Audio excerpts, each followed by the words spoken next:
Nós estamos aqui hoje para apresentar para vocês a nossa primeira live sobre o Conexão Enem TV. Eu, professora Eva Cadija, do Conexão Enem Cursos, que trabalha em produção textual. Eu, professor Orlando Vitor, de Sociologia, que também trabalho aqui em Ciências Humanas com a equipe, no Conexão Enem. E vamos apresentar para vocês agora, na nossa live, algumas dicas sobre redação e repertório sociocultural. Eu, como professor de Sociologia, temos aí nosso diretor, que está atrás da gente, o professor Renan Santos, aí, de Filosofia, Daqui a pouco vamos abrir para vocês para fazer as perguntas. E, Eva, eu queria começar contigo falando sobre a necessidade da gente estender a redação para as Ciências Humanas, fazer essa ponte, E é uma amizade muito boa que o Enem proporciona para a gente, de alguns anos para cá, em relação à composição do repertório sociocultural, professora? Perfeito, Léo. E é o que sempre a gente aborda em sala de aula com o nosso aluno, que essa questão do repertório sociocultural, do assunto que realmente ele vai ter como base de fundamentação teórica, é importante porque ele vai adquirir isso por meio de vários processos. Inclusive, Léo, um dos processos fundamentais que os alunos usam muito é a questão do repertório sociocultural voltado para a área de Sociologia, para a área do nosso querido diretor Renan também, que é a área de Filosofia. Só que muitas vezes eles acabam se perdendo, mediante às vezes a decorar certas questões de citações, e isso às vezes acaba prejudicando um pouco o processo argumentativo. Mas hoje nós vamos sanar algumas dúvidas que vocês tenham com relação a isso e também, claro, deixar um pouco mais vocês à vontade para fazer algumas perguntas, para tirar algumas dúvidas conosco. Vamos lá. Então, gente, vamos começar agora falando sobre um assunto, aproveitando a lista da professora Elba, então, que é sobre políticas públicas. Eu trouxe para cá para vocês uns slides especiais de teorias que podem nortear, podem auxiliar os alunos, no momento da realização, não só do desenvolvimento, mas também da elaboração da proposta redacional. É muito importante você tenha conhecimento disso, porque praticamente todos os temas de redação do Enem, e aqui eu estou na frente de um profissional da área da linguagem que pode me fornecer esse campo de dados mais factuais e comprobatórios em relação à necessidade do aluno ter certo tipo de linguagem técnica, que isso pode facilitar bastante na construção, no tecer, no texto, no desenvolvimento e na proposta final. Então, as políticas públicas, elas representam para nós, do conteúdo da sociologia, algo que está direcionado à competência 3, que fala sobre política e movimentos sociais na área da história, e também da competência número 5, que fala sobre cidadania. Então, essa relação entre política e cidadania, ela é uma relação, vamos dizer assim, um namoro muito interessante para nós na atualidade. Nós já estamos vivendo uma sociedade contemporânea, moderna, ou como dizer assim, pós-moderna para alguns, que querem adotar essa nomenclatura, que nós temos aí uma série de conquistas, de histórias dentro das definições do que é o significado da cidadania.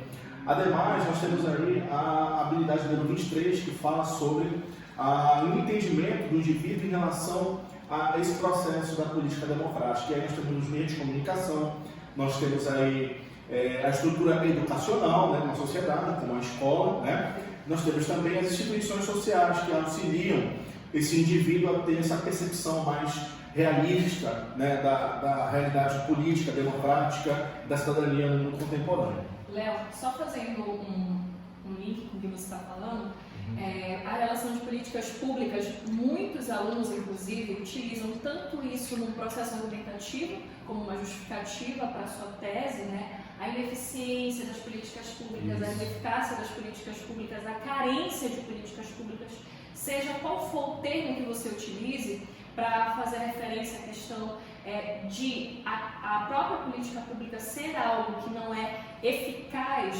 embora o governo apresente isso, essa relação do poder público, mas a gente sabe que, infelizmente, muitas vezes fica a desejar em algumas áreas. Então é importante você pensar, primeiro, que a política pública pode ser utilizada tanto para a parte argumentativa, é interessante você pensar dessa forma, e também, consequentemente, na sua proposta de intervenção, que está atrelada especificamente à competência 5.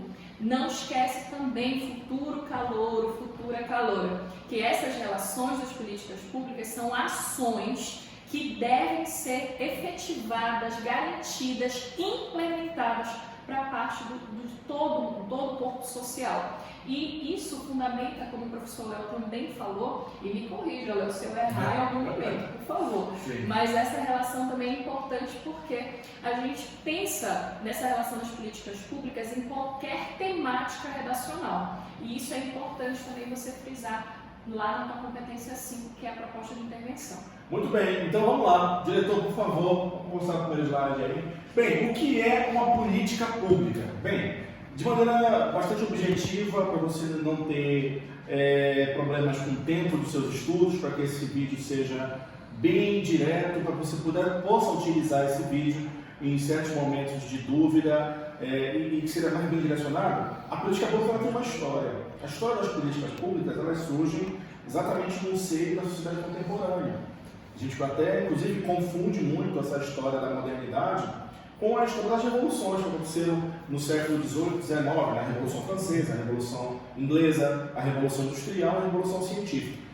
A partir daí para frente, do século XX até a nossa contemporaneidade mais atual, nós estamos vivendo um debate entre os atores públicos, que representam o Estado, e os atores sociais, que é todo o seio do que a gente chama de sociedade civil organizada. Nós temos aí empresários, então, fazendo parte da sociedade, nós temos as pessoas, as ONGs, nós temos os grupos de classe, nós temos os trabalhadores, nós temos os indivíduos que trabalham em associações, né, cooperativas, enfim. Toda essa engenharia social, ela dialoga diretamente agora com o Estado, e isso representa um exercício da ampliação da própria cidadania política que nós estamos vivendo hoje.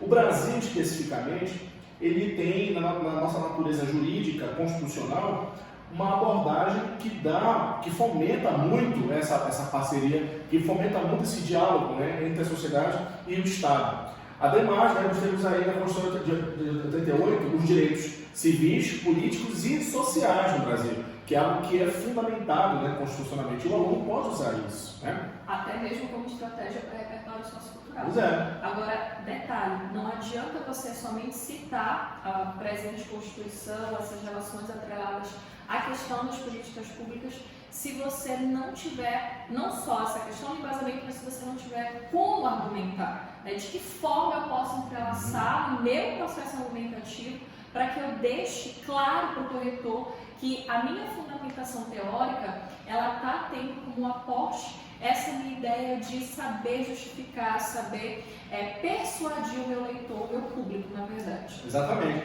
Aí aqui, olha, eu trouxe para nós podermos exemplificar como o Enem, nas redações, já trabalharam praticamente. Você vai me ajudar aqui. Por exemplo, o tema de educação já foi um tema de redação? Várias vezes. Uma relação com a política pública. A promoção social já foi? Sim. Foi. Eu posso citar, inclusive, né, aqui, professor, a tema de 2015, que foi a persistência da violência contra a mulher, que é da área da promoção social. Na área jurídica, nós temos algum tema aí na redação do Enem? De 98 para cá, sim. A relação do trabalho também. Sim, eu lembro, por exemplo, da lei seca, que também envolve uma questão jurídica, né? Civil, jurídica. Nós também temos relação da comunicação, ano passado, né? A escola do cinema, né? E que também está associada à cultura, turismo, esporte e lazer. Ou seja, acho que o único tema que talvez não tenha sido amplamente discutido foi a agricultura. Olha aí. Talvez seja um tema até para esse ano, né? Vendo aí a possibilidade. Exatamente. Né? Eu coloquei também o tema de saúde aqui e meio ambiente, praticamente, que é o visa, né? Uma espécie assim de simplificação que eu coloquei aqui. Saúde e meio ambiente, que são temas que eu coloquei que são centrais, né? Para muitos estados, a gente está vivendo um momento interessante agora para discutir essas questões sobre saúde pública, né? No Brasil e no mundo, eu coloquei no centro, por quê? Porque para alguns estados, esse direito social da ampliação ainda é um debate. Nos Estados Unidos, o sistema de saúde não é público, né?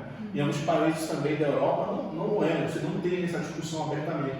Mas no Brasil, nós temos o SUS. Perfeito. Que é... Inclusive, está querendo, né, copiar essa nossa relação de modelo de padrão voltado para a saúde. E o que eu queria dizer para vocês é que, no caso do nosso país, o Brasil, nós abrangemos todos esses elementos aqui como política pública.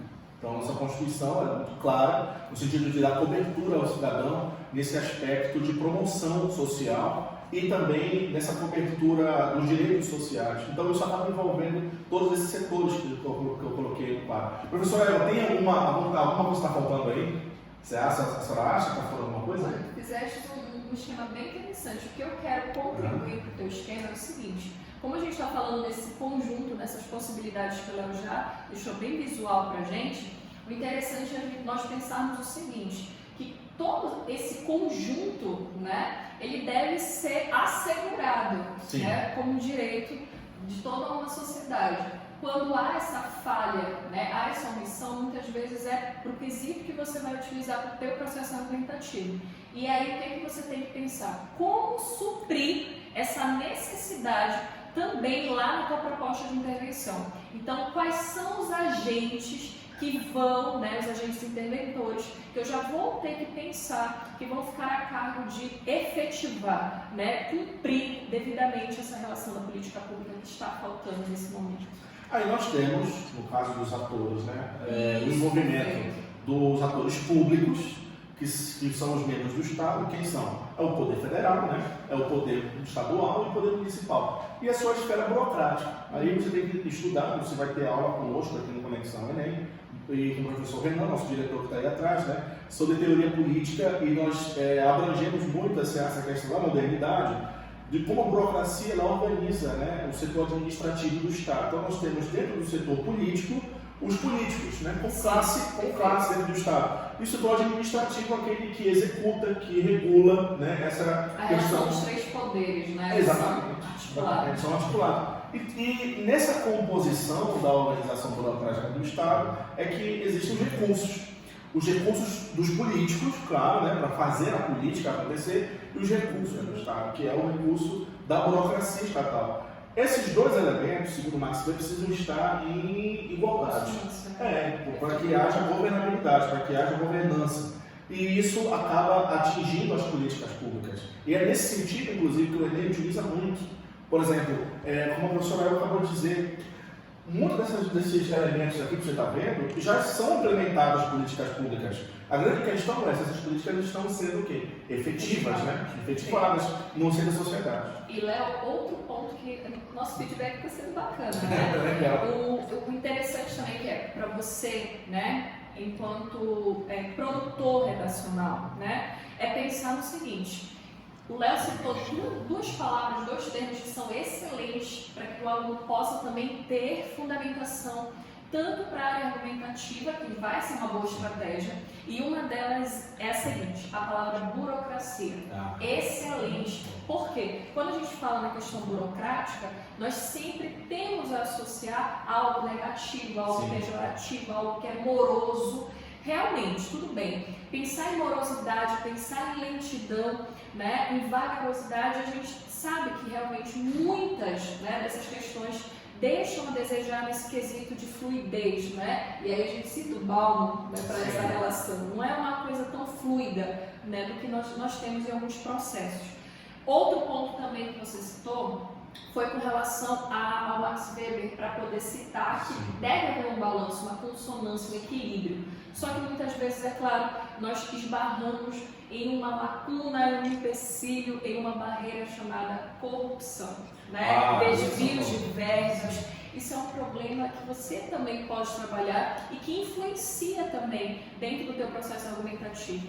Então, pensar nisso também, que é algo extremamente relevante, né, atemporal, não é mesmo, Léo? Que nós podemos também fazer essa relação, tá? Diretor, passe aí para os slides, vamos fazer agora, vamos falar das demandas.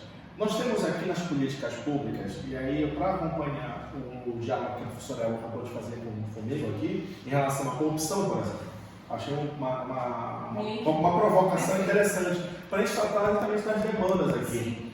Porque olha só o que acontece, teoricamente, a corrupção ela acaba sendo apenas vista dentro do lado do parlamento, de como os políticos, né, se organizam. Max Weber, na obra Ciência, Política e Duas Vocações, ele coloca muito bem isso, que na verdade nós deveríamos eleger pessoas que vivem para a política e não da política, né? São os profissionais da política, aqueles que realmente querem usar da política apenas para benefício próprio. Aqueles que vivem para a política são os políticos de vocação, são aqueles que têm, né, uma capacidade de reproduzir uma responsabilidade e uma convicção nos seus atos. Aqui, por exemplo, você bota no partido X, vamos pensar aqui, vamos pegar a empresa como objeto, né? Mas você bota no PT, Partido dos Trabalhadores, por exemplo. O PT, ele produz, né, uma visão política, ele na verdade é um projeto de poder, né, que entra no Estado com certa convicção. Qual é a convicção do PT? Trabalhar em prol de quem? Dos empresários ou dos trabalhadores? A lógica, a racionalidade dos meios, né, segundo Max Weber, faz com que o político trabalhe com a sua convicção para os trabalhadores. Mas no momento que você observa, por exemplo, nessa relação política, nesse relacionamento político, situações que não envolvam essa convicção ou que fazem os indivíduos perderem essa convicção, nós estamos vivendo um momento de crise, né, na política.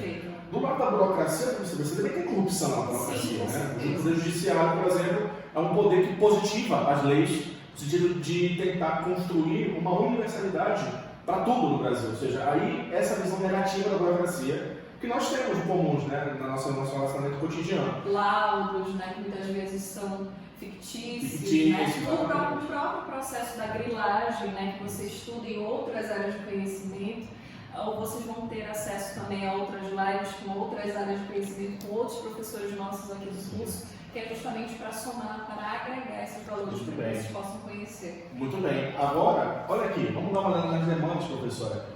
Nas políticas públicas, de maneira geral, dentro do conceito da teoria que norteia as políticas públicas, nós temos praticamente 3 tipos de demandas.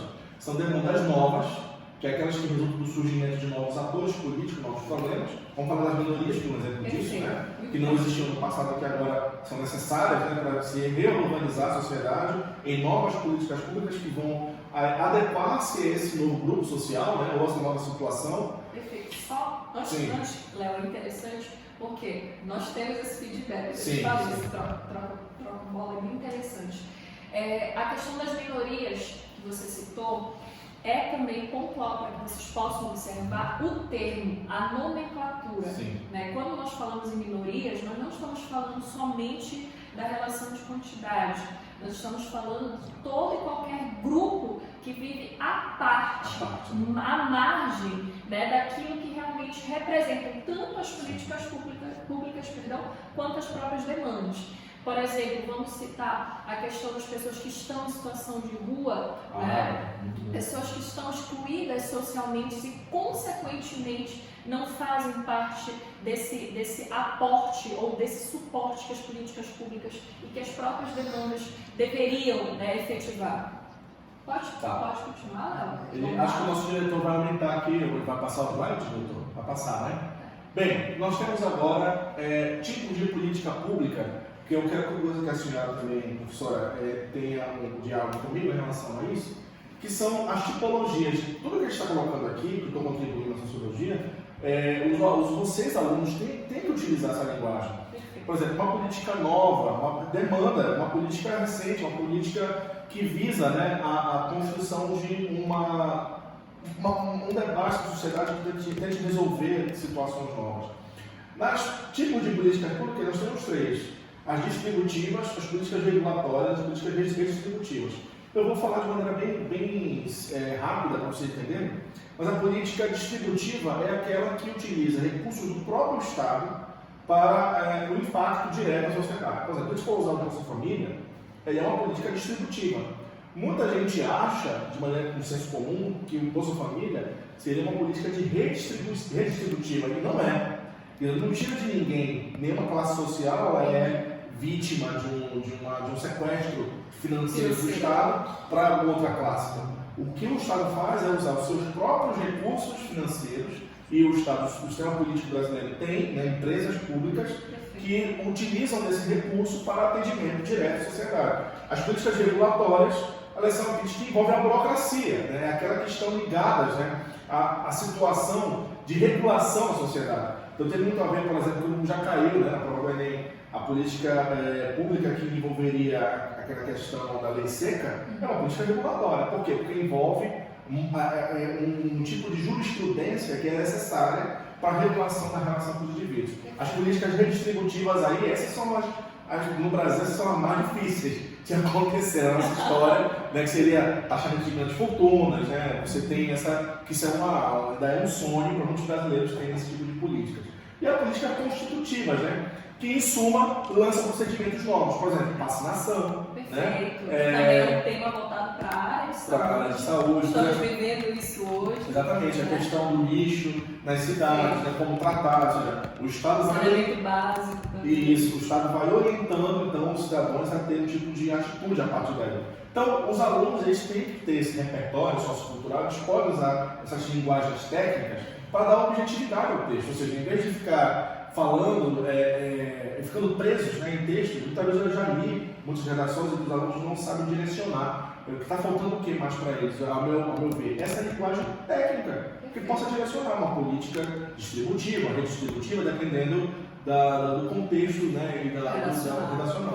Isso que você está citando é extremamente importante, Léo, porque é um tipo de política pública, certo? Você trouxe para nós aqui, para a nossa discussão, 4 tipos excelentes e que cada um, como você foi dando exemplo, cito o primeiro que foi com relação à política voltada para a questão distributiva, né? E aí você citou a questão do Bolsa Família, que é um programa assistencialista, é um programa que ainda, né, pessoas vivem dessa relação de renda.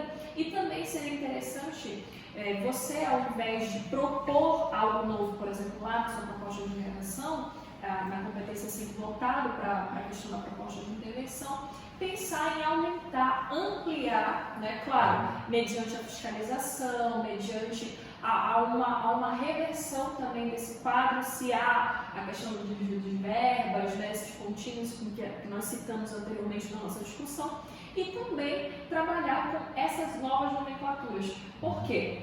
O que é que eu sempre falo para o nosso aluno quando nós vamos estar ali diante da boa correção, né, de redação do Enem?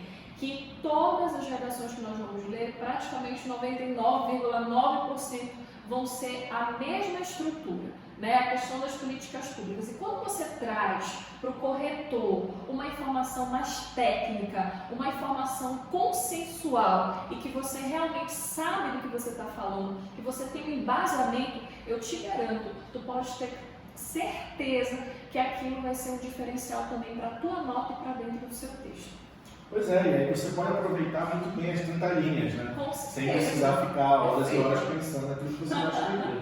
Ótimo. Diretor, por favor, mais uma. Atores das políticas públicas. Vamos lá, vamos ver aqui quem são. Vocês chamam de atores, nós chamamos de agentes interventores, agentes sociais. Nós temos aí o primeiro, os atores públicos, que são os políticos, deputados, senadores, o campo legislativo geral, burocratas, tecnocratas, entre outros. Os que nos representam perante nós. Aqueles que nos representam, ou aqueles que estão dentro da esfera estatal, mas que estão na nomenclatura como servidores públicos do Estado. Né? Vamos lá. Os atores privados, geralmente empresários e trabalhadores da iniciativa privada, né? Quem mais? Vamos lá, diretor. E aí, olha aí, eu quero que a gente analise muito bem esse... Nosso diretor, tem como você voltar rapidinho? Só para fazer um link aqui com o professor Léo. Tá. Quando você falou dos atores privados, Sim. Muitos alunos, às vezes, têm um certo medo, né? Um certo temor em relação a usar a questão dos atores privados. Sim. E aí, o que a gente sempre indica?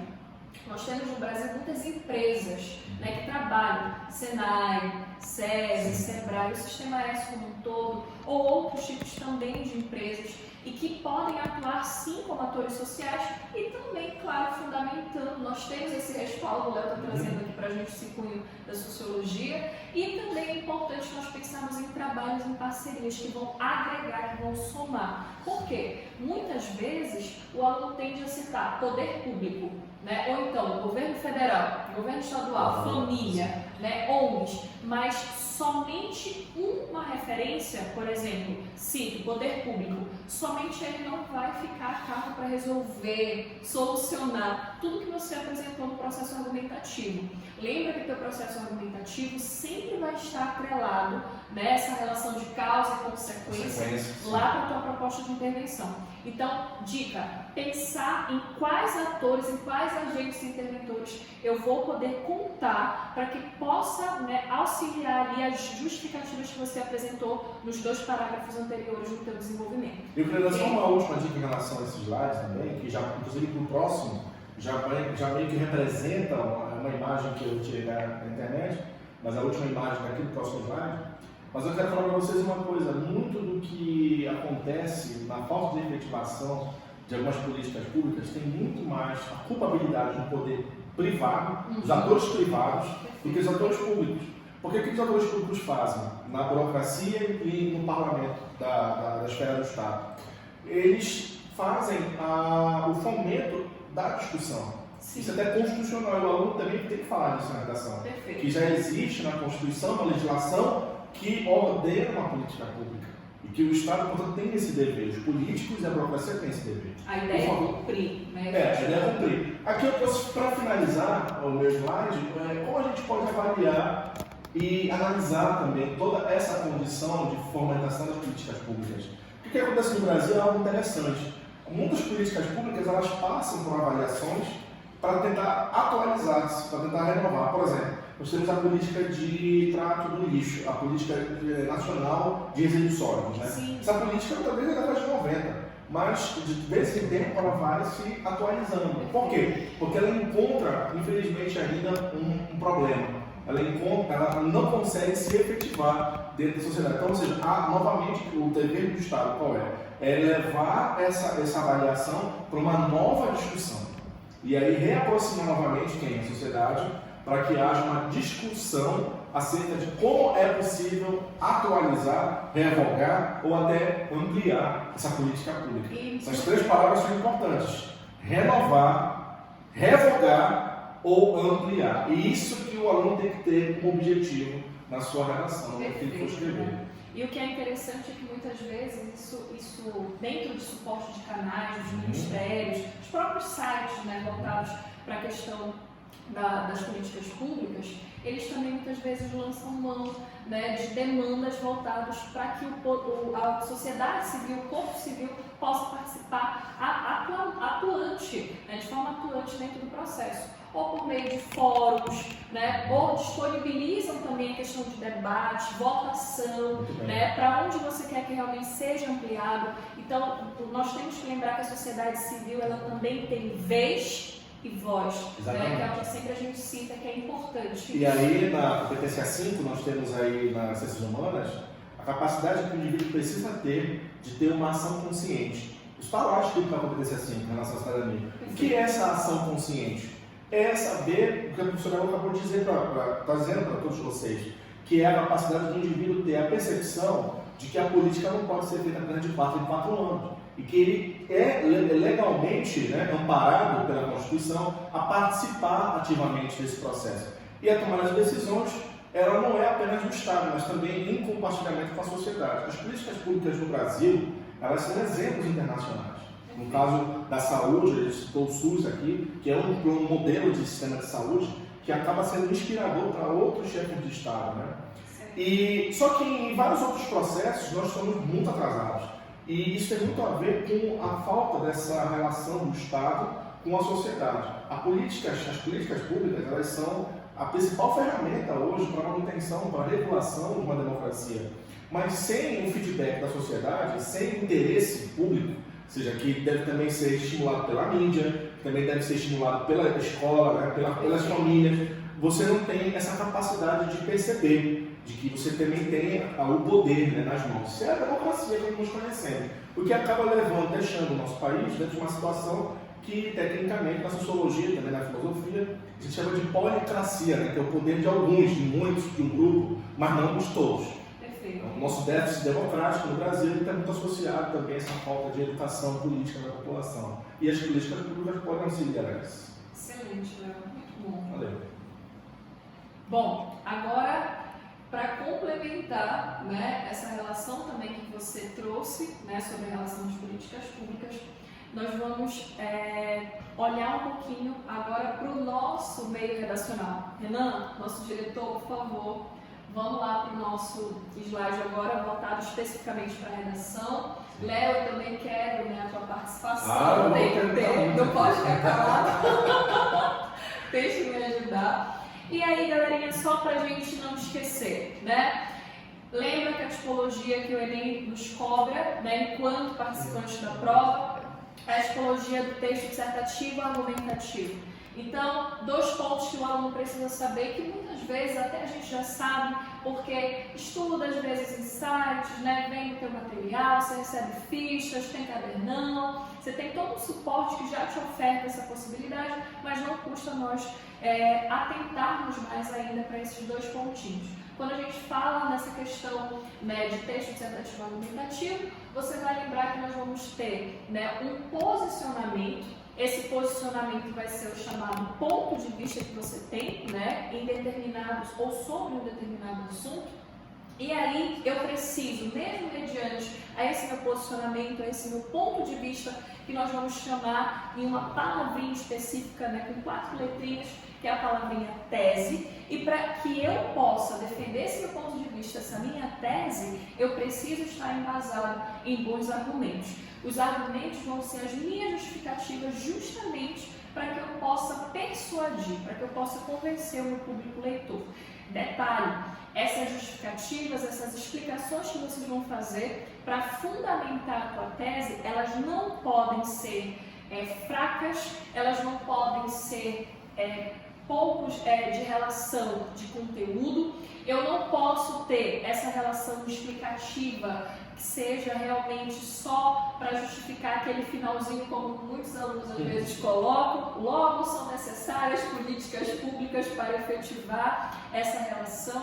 Então, cuidado com relação a isso, que a gente vai ver hoje um pouquinho de como é que a gente pode fazer, né, esses pontinhos aí para que você possa, né, ter um pouquinho mais de sucesso aí na hora da produção textual. E claro, né, essa ideia de construção textual, dessa tipologia, ela vai exigir também que eu tenha, né, essa linha de raciocínio, né, constante e também possa trazer algo novo para dentro do meu texto.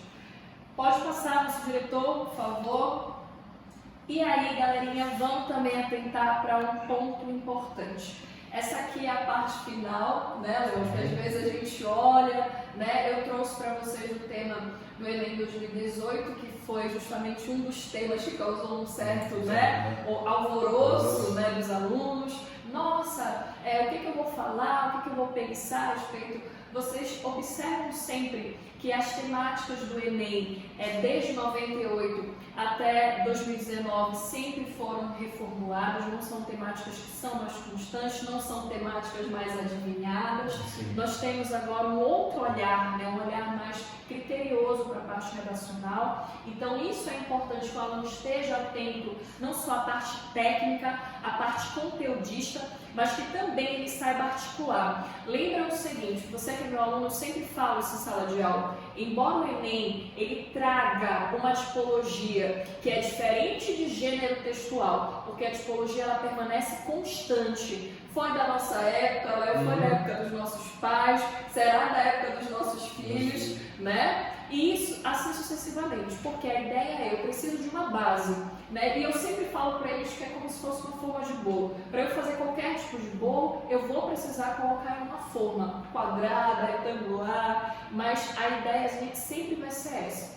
E eu vou precisar me enquadrar nesse processo.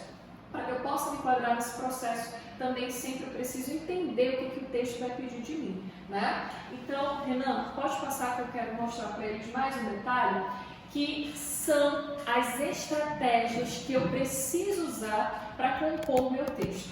E aí eu trouxe para vocês as estratégias argumentativas. Aí você vai dizer, mas professora, a senhora começou falando com o professor Léo a questão de repertório sociocultural, a questão que eu preciso entender, eu preciso ter conteúdo, mas agora surge um outro termo, né, que são as estratégias argumentativas.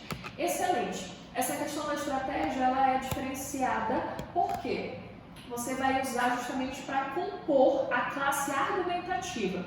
E aí o que é que eu quero que você entenda? Quando a gente fala do processo argumentativo, ele vai ser maior, ele vai ser estendido lá nos teus 2 parágrafos seguintes, né? Que são os subsequentes. Por quê? Lembra, 4 parágrafos já são suficientes para que você faça a sua introdução, faça a sua estrutura redacional. Primeiro parágrafo de introdução, o segundo, que você vai trabalhar o teu primeiro processo argumentativo, o terceiro, o teu segundo processo argumentativo, e o quarto, que é onde você vai finalizar e, consequentemente, você vai trabalhar a tua proposta de intervenção. Professora, posso só, quando eu estou vendo aqui, você colocou nos seus slides, argumento concreto são dados estatísticos, né? Argumentos lógicos estabelecem sentidos lógicos, né? E o argumento autoritário, né? Que está sendo autorizado. Bem, a gente tem aqui duas formulações de ideias que são interessantes, inclusive o nosso diretor depois, se ele quiser dar uma contribuição agora, ele vai falar, que tem muito a ver com o discurso, né? Falácias, né? A gente tem que tomar cuidado com isso. Nós temos juízos de fato e juízos de valores, né? Sim. Os juízos de valores estão sendo construídos pela lógica, não deixam de ser racionais. Exato. Porém, dependendo do tipo de referência que você coloca, né, o aluno tem que tomar muito cuidado com isso. Porque tem alunos, por exemplo, que eu já vi, alguns alunos trazem para mim redações, né, o professor Renan também, para a gente fazer leituras, para analisar essa condição do regulamento sociocultural, para você saber se está coerente. E o que eu observo muitas vezes é uma mania de certos alunos de criar mosaicos, textos totalmente desconstruídos, mas com uma série de citações que não tem tanta objetividade. Sim. E aí, eu não sei, eu meu olhar como cientista, né? Mas para mim, uma objetividade, dependendo do tipo de assunto sendo abordado, ela é muito mais vinculada ao conceito, e aí eu acho que aí o argumento concreto se estabelece mais no juízo de fato, né? De você usar estatística, de você usar elementos de comprovação científica, do que o aluno, muitas vezes, o argumento lógico, ele serve mais para fomentar uma provocação, muitas vezes, né? Ou criar uma condição que alimente a argumentação do texto. Perfeito, né? Você falou Legal. Tudo, Léo, muito bem. E aí eu quero também aproveitar esse teu ensejo, né, de fala e fazer essa referência. Por quê? Quando a gente vai para o argumento lógico, né, vou fazer uma referenciação, depois eu volto para vocês. Quando a gente vai para o argumento lógico, a gente está trabalhando essa questão de dedução, de hipóteses, de inferências. E muitas vezes a gente encontra Weber, Marx, Emile Durkheim, né? Bauman. E o que eu sempre vejo, né, que às vezes é muito recorrente em algumas redações, que o aluno decora a citação, né, ele não sabe realmente qual foi o contexto em que o filósofo, em que o sociólogo viveu, né, o que chegou para aquele estudo que ele fez, aquele postulado realmente se concretizasse para aquele momento de fala, de dizer, né, de referência hipotética que ele levou, e ele traz para essa realidade que é a construção do eixo temático. Pois bem, nós não estamos aqui te dizendo que você não pode fazê-lo, mas o que realmente é complicado e que realmente deixa a desejar na hora que você vai articular essa citação com o teu processo argumentativo é que muitas vezes eles esquecem de fazer esse link. Embora, né, tenha sido citado, o que esses dizeres, o que essas hipóteses que aquele filósofo, que aquele sociólogo chegou e o que aquilo realmente traduz para a nossa realidade, né, para o argumento que ele vai estar trabalhando. Vamos ver, pegando de novo o exemplo das políticas públicas. Sim. Muitas vezes o aluno cita lá a questão, vamos pegar matemática para poder trabalhar essa relação, que é a questão do suicídio. Sim. Durkheim, me corrija se estiver errado, Durkheim que trabalha a referência dos 4, volte lá por favor, dos 4 tipos de suicídio. E aí dentro dessas referenciações, ele acaba deixando a desejar, porque ele faz uma referência a Durkheim, mas ele esquece de fazer esse feedback para tecer mais o processo argumentativo. E aí o que acontece? A redação fica numa mesmice, você não consegue evoluir no processo argumentativo e, consequentemente, fica com uma média um pouco mais baixa. Só uma dica que eu tenho para vocês, acho que o nosso diretor pode falar, porque a gente vai passar o nosso slide agora, mas, por exemplo, todo o assunto do Enem, ele é resolvido de maneira científica, mas a provocação, antes da ciência vem a filosofia. Exato. A filosofia é muito da ciência, então você posso passar aqui? Mas você pode iniciar a redação com uma provocação filosófica de alguém que iniciou um debate no passado, um autor, um filósofo, e no desenvolvimento você fazer esse link de quem falou com a teoria sociológica ou o momento em que essa... Ou respaldar, né? Autores que confrontam, refutem, né? diretor, vamos lá agora para ver como é que o nosso aluno vai trabalhar essas referências do repertório sociocultural no Enem. Eu trouxe para você uma questão que realmente traduz essa relação. Eu te disse que o repertório sempre vai ser todo e qualquer conteúdo que nós buscamos ligar, né, com a atualidade e com uma relação histórica também. Claro, tudo é essencial para que eu possa me manter bem informado. E aí, geralmente, às vezes, o aluno pergunta assim, nossa, mas 3 elementos que estão aí para compor o repertório sociocultural, o que realmente eles querem nos mostrar, querem trazer para a gente de relação? Eu posso me manter informado com a minha TV, né? Inclusive, já o professor Léo já sinalizou para mim que a dele já é digital, a minha já ainda está no período arcaico. Eu posso me informar também por meio de animações, né? Aqui a gente tem o filme Monstros S.A., né? Já assistiu com o filhote em casa, né? Um filme excelente e que traz também uma relação que daqui a pouquinho eu vou te falar. E também, claro, um processo que é muito prazeroso para o professor encontrar o aluno fazendo, que é o processo da leitura. Voltando só rapidinho para o filme, é importante a gente pensar no seguinte. Às vezes você olha essa construção filmográfica e não consegue entender o contexto que ela traduz. Você tem aqui uma relação de vínculo familiar que foi construída e que inclusive eu poderia trabalhar dentro de um processo de uma temática dos novos modelos ou novos padrões familiares. Você tem 2 monstros, né, que é o Mike Wazowski e o Mike Wazowski e o Sullivan, né, que adotam temporariamente a Boo. E, claro, né, em meio às diferenças, eles conseguem conciliar para conviver com aquela criança. E aí, nós vamos passar agora para outro processo, que também é importante a gente utilizar isso. Vai lá, diretor, passa a bola para a gente. Vai lá. Ponto importante, né, e que, Léo, eu gostaria muito que você também fizesse algumas colocações. Eu trouxe para você uma introdução que é importante, né, de uma candidata que tirou a nota máxima, conseguiu atingir a nota máxima do Enem. E é interessante a redação porque nós olharmos essa introdução. Eu coloquei para você que é uma série. Muitos alunos ficam temerosos de começar a redação, né, lá na nossa introdução, que é o primeiro parágrafo. Ah, professora, como é que eu posso fazer? Lembra, você pode iniciar o teu texto de qualquer maneira, ou com uma citação, ou como como você falou ainda agora, uma relação hipotética para instigar o leitor por meio da dedução, ou ainda também com uma alusão histórica, com dado estatístico, você pode refutar essa referenciação. E aí a questão é esperar como é que eu posso fazer essa ideia. Eu trouxe para você a introdução para a gente analisar rapidamente, né, somente para a gente ter essa noção. Olha como a candidata começa. A série britânica Black Mirror lembra todas as vezes que eu faço uso de uma referência de nome, seja de série, seja de alguma referência de obra literária, é pertinente que eu faça uso das aspas.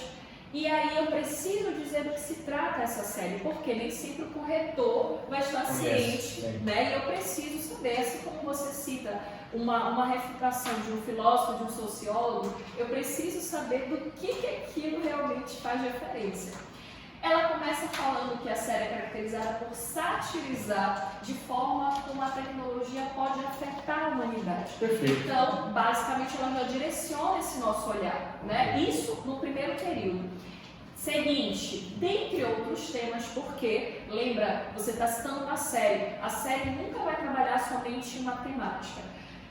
Ou um seriado aborda a influência dos algoritmos na opinião e no comportamento dos personagens. Então é interessante a gente pensar também nessa construção que a candidata está fazendo uso lá do que o Enem 2018 tinha cobrado, que era a referência da manipulação do controle de dados, né? Fora da ficção, e é esse link que às vezes os alunos esquecem, trazer ficção e realidade. Os efeitos do controle de dados não são diferentes da trama e podem comprometer o senso crítico da população brasileira. Observa que ela já vai direcionando aquilo que ela vai querer debater e defender como seu ponto de vista. Assim, fácil e pertinente debater acerca das consequências da manipulação do comportamento do usuário pelo controle de dados na internet. Essa é uma das ferramentas de redação que você pode iniciar o seu texto. você observa que a candidata ela tem sim um posicionamento já crítico, um ponto de vista já acentuado, que é a relação da sua tese, e consequentemente ela já nos dá esses indícios de justificativas, porque nós vamos conhecer posteriormente as consequências que vão efetivar essa relação. Então, é importante que a gente pense, né, Léo, todas essas... Nossa, até... É Black Mirror? Tá começando aí. Combinou certinho com a nossa relação. Mas, gente, pra gente já ir também finalizando, né, é importante você pensar que, embora, né, nós trouxemos aqui para você alguma referenciação de tipo de introdução, o professor Léo trouxe essa nossa discussão, né, atrelada das políticas públicas. Hoje a gente, na verdade, fez uma miscelânea, né? Exato. De uma série de dicas e elementos aí que são importantes para... Opa, o celular tocou aí, gente, ó, sala de aula. Olha lá, diretor. Mas, olha só, é uma miscelânea de situações interessantes que a gente trouxe para vocês, é com o intuito de fomentar que você organize melhor a sua visão, né, de tecer o texto e utilize esse vídeo que nós estamos fazendo agora para ir continuar seus estudos, no sentido de melhorar, né, a sua prática redacional. Perfeito. Então, gente, é isso, né? Nós vamos nos despedir de vocês aqui. Muito obrigada por ter ficado conosco até o final. Espero que realmente nós tenhamos, né, Léo, conseguido pelo menos um pouquinho, que foi direcionar essa discussão para vocês, que vocês possam também ter entendido o que nós quisermos passar aqui, quisermos passar. E foi um prazer, né, Léo? Estamos aqui. Foi e é sempre um prazer. Gente, tem perguntas aí? Lembra que o vídeo vai estar lá no YouTube, né? No Conexão TV, no Conexão Enem TV, né? E já é o nosso canal. Então, vai lá depois para você assistir o vídeo novamente. E claro, se você perdeu, lembra, comenta lá com os seus amigos, marca, que é justamente para que você possa trabalhar também isso como uma forma de ferramenta construtiva, né? Sim. E é importante também para você treinar. E lembrando, quem é do Conexão Enem, tem ao vivo, né, aqui a aula do professor Elton Cadija, a aula do professor Renan Santos, de filosofia, a aula do professor Marlon Vitor, também de sociologia aqui. Nós estamos esperando você aqui no Conexão para a gente ampliar essa discussão, esse debate, em sala de aula, também fazendo o quê? Os exercícios, né, que é fazer a redação e também fazer os exercícios de sociologia e filosofia, de humanidade. Né? Isso é interessante, isso é fundamental. Né? Então, espero que vocês tenham gostado. E é isso. Obrigada. Valeu, tchau!